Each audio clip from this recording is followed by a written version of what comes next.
سلام عليكم. انطلاقا من مبدأ المساعدة والتجديد، عشان احنا تعبنا، خلينا نقول احنا تعبنا. وهنا احنا بتعود طبعا على الشباب في المطلق، كبير صغير تخين رفيع، بما فينا حقوق الاندسايدد. احنا تعبنا. لا مؤاخذة، أنا غالبا فاتني أقول لكم تعبنا من إيه، سوري ماي باد.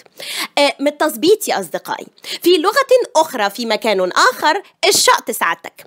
هيجي حد لما يقول لي طب تعبنا إيه، هنبطل نظبط ونشقط وكده؟ أقول له لا طبعا. إيه أنت إيه يا راجل الكلام ده؟ ونعيش إزاي؟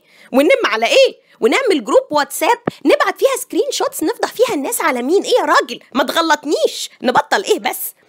أنا ما أدعو إليه هو التجديد يا أصدقائي. التجديد في الطريقة، في الجمل اللي بيتم استخدامها، وعليه الآتي ذكر مجموعة من جمل الشقط اليونيسكس، تنفع من بنات لولاد، من ولاد لبنات، أو لأي حد حابب أي حد في المطلق. أنت عارف إيه في النهاية؟ توجهات. الجمل دي برجاء الابتعاد عنها، عشان بجد رخصت لايك رخصت بطيخ. وهي أمثلة على سبيل السرد كالعادة وليس الحصر. 1. أنا عمري ما حسيت الإحساس ده غير معاك. حضرتك بالنسبة ل15 اللي كانوا قبله إيه وضعهم؟ دول 15 قابلين للزيادة، دائما قابلين للزيادة. 2. بجد ضحكتك دي يا يمنى هي اللي بتحسسني إني ممكن أكمل يومي الصعب. بجد يا يمنى، صدقني يومك هيفضل صعب ومقرف ومنيل، وحوار ضحكة يمنى ده أفورة تتحسب عليها، وممكن تدخل النار كمان. فأعتقد عيب قوي تدخل النار على ضحكة يمنى. يعني في حاجات تانية أفضل بكتير ممكن تعملها وتطلع من، يعني تخش حتى النار بشرف، مش على ضحكة يمنى. 3. انت بجد اكتر حد برتاح في الكلام معاه، ما بعرفش افضفض غير معاك. ايه ده؟ ايه يا راجل ده؟ طب وبالنسبه حضرتك لوائل وكريم وعلي ولسته الاحمدات اللي كرهتك في كل اللي اسمهم احمد، كان وضعهم ايه؟ ها 4. ايه الشياكه دي؟ بجد ذوقك رهيب في اللبس، الالوان، الكومبينيشن بتاع الالوان رهيب. طبعا هي كده ممكن تتجوزك فعليا بغض النظر عن كومبينيشن، ولو كمان اضفت اليها انت خسيتي جدا يبقى خلاص انت كده خدت ختم الايزو، انت كده بتعدي او عديت، يعني خلاص الحوار منتهي. 5. اكلت النهارده، ارجوك ما تنساش، ضغطك بيوطى، ما تنساش، يعني كل، ارجوك كل.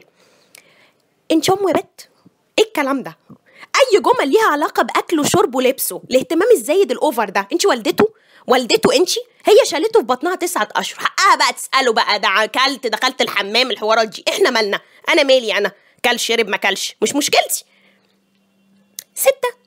تحبي اجي اوصلك للمريخ؟ فجاه وهو متقمص شخصيه الجنتل تحول لسواق، حوار انتهى. 7. صراحه ماي بيرسونال فيفوريت، هو حضرتك ممثل؟ لا. طب ينفع القمر ده ما يمثلش؟ ما علينا. 8. علي، بحب اشوف نفسي في عينيك. حبيبتي انت لو بصيتي في عينين البواب بتاعكو هتشوفي نفسك برضو، الحوار مش حكر على علي خالص absolutely no. 9. انت بجد رهيبة، ازاي كده يا ربي؟ بجد انت مختلفة قوي، دماغك مختلفة عن كل البنات، مش ممكن، بجد انت مختلفة. يعني عندها 3 عيون يعني ولا ايه؟ يعني وفي النهاية هتتجوزني ولا لأ؟ يعني ده نهاية الحوار. 10. وأخيرا، بشويش عليا، ده أنا وحدانية. لا تعليق، ابعد عنها. ابعد، ما خليناش في حاجة، ابعد عنها. ما سبق مجموعة من الجمل اللي خلينا نكون أمنا مع نفسنا قبل أي حد تاني، أكيد في يوم استخدمناها، وعشان كده مش حرام أبدا إن اللي كلناه فراخ يطلع علينا كتاكيت. يلا بالتوفيق يا كيدز، هاف فن.